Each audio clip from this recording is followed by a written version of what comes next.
Eu gostaria de destacar na leitura de hoje algumas coisas que eu achei bastante interessante para a gente meditar. Nós estamos falando ainda do reinado do rei Josias, que foi um rei que promoveu em Israel um grande avivamento nos seus dias.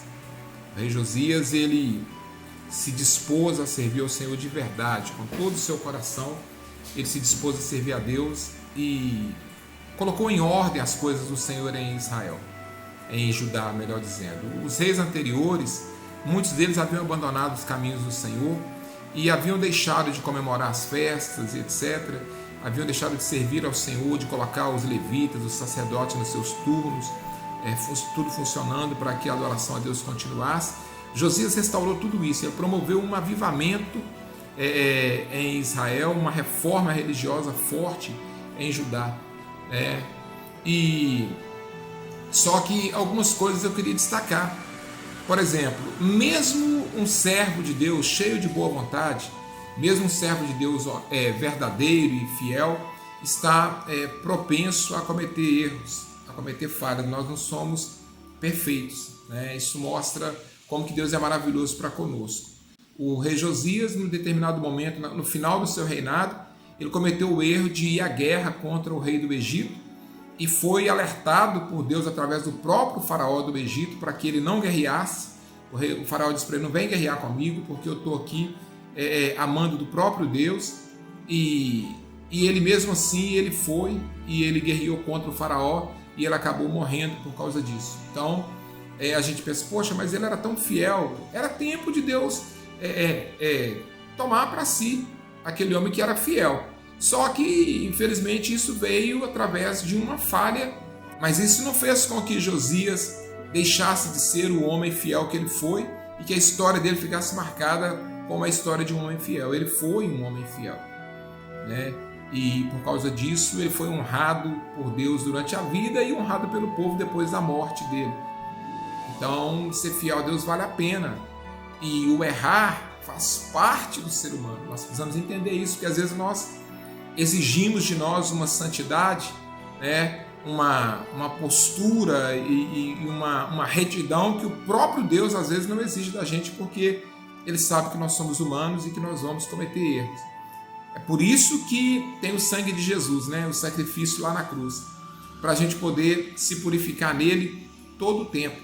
Todo o tempo que nós erramos, que nós pecamos, que nós desagradamos a Deus, que nós entristecemos a Deus, nós podemos pedir perdão, que somos perdoados. Só que o pecado não pode ser uma prática na nossa vida, né? Nós não podemos olhar para o pecado e falar, não, eu vou pecar ali, daqui a pouco eu peço perdão a Deus. A coisa não funciona bem assim. Se nós agirmos dessa forma, nós vamos acabar chegando ao ponto de não alcançarmos mais perdão, né? Porque nós não vamos nos arrepender mais. A condição para ser perdoado é o arrependimento em primeiro lugar.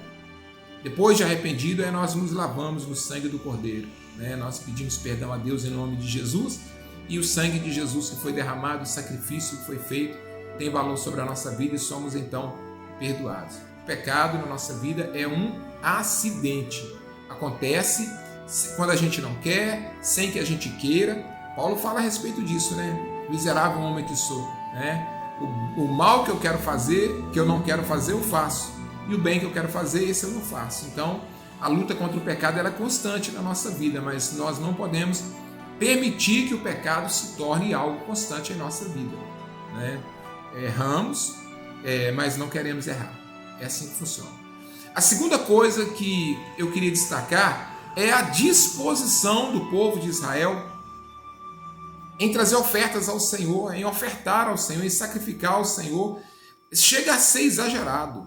Eu leio o texto assim, eu fico pensando, meu Deus, que exagero a quantidade de animais que eles trouxeram para sacrificar. Era um sacrifício realmente, e a oferta deles não era uma oferta que não doía, era uma oferta que fazia muita diferença, porque o rei, por exemplo, você lê nesse texto aí em 2 Crônicas 35, o rei consagrando 30 mil carneiros carneiros e bodes, se não me engano, né? 35 mil, o povo trazia 1.000, 3.000, você entendeu? Que os ricos traziam.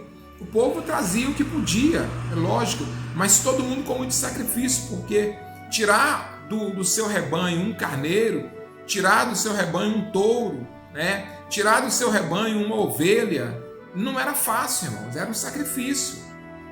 Não era sacrifício só o fato de pegar o animal e levar, matar o animal, sacrificar o animal e colocar no altar, não. Era sacrifício o dono do animal tirar aquele animal e oferecer ele, né? Porque faria algum tipo de falta também no seu rebanho para si. Ele estava diminuindo, entre aspas, a sua riqueza para oferecer alguma coisa para Deus. Claro que Deus retribuiria muitas vezes mais e eles acreditavam nisso.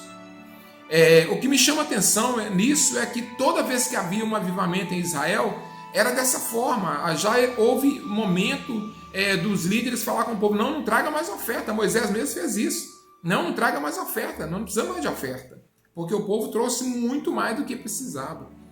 Aí a gente entende por que aquele povo foi tão abençoado, por que Deus abençoou aquele povo de uma forma tão especial, construíram coisas maravilhosas e tudo mais, né? Por quê?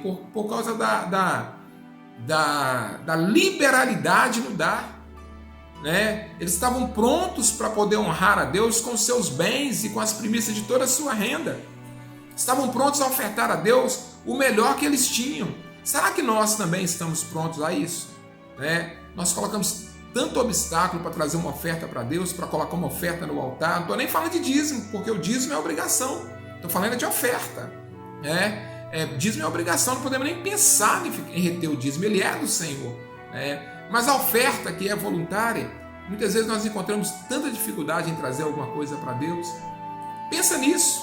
Será que você tem honrado a Deus com o que Ele tem te dado? Ele te deu o seu emprego, você honra Ele com o seu dízimo? Em gratidão você oferece a Ele uma oferta? Pastor, Deus não precisa de dinheiro, Deus não. Mas Ele deixou a obra do Senhor para ser mantida por nós. E a obra do Senhor precisa de dinheiro. Não é possível fazer a obra de Deus sem ter dinheiro. E de onde que vem esse dinheiro? Dos dízimos e das ofertas que nós, servos do Senhor, que congregamos ali, consagramos ali para realizar a obra do Senhor. Amém? Então, abre o seu coração, você que não é fiel, porque somente a nossa fidelidade vai atrair as bênçãos do Senhor sobre a nossa vida. Nós precisamos aprender a ser liberais no dar, honrar a Deus com aquilo que Ele tem nos dado, entendendo que tudo que nós temos é dEle, pertence a Ele, mas Ele deixou em nossas mãos para a gente poder sobreviver com isso, e nós precisamos entender que nós precisamos honrar Ele também naquilo que é dele, na parte que Ele diz que pertence a Ele, no caso dos dízimos, e na parte que nós podemos dar como oferta, como gratidão, no caso, as nossas ofertas. Deus te abençoe em nome de Jesus. Senhor, em nome de Jesus, eu oro para que a tua igreja possa despertar, Senhor amado, para o Senhor. Ó Deus, que seu povo seja fiel, que seu povo possa honrar ao Senhor com o melhor que eles têm, para que eles possam experimentar o melhor do Senhor na vida deles. É o que eu te peço e te agradeço em nome de Jesus. Amém. Deus te abençoe, em nome de Jesus.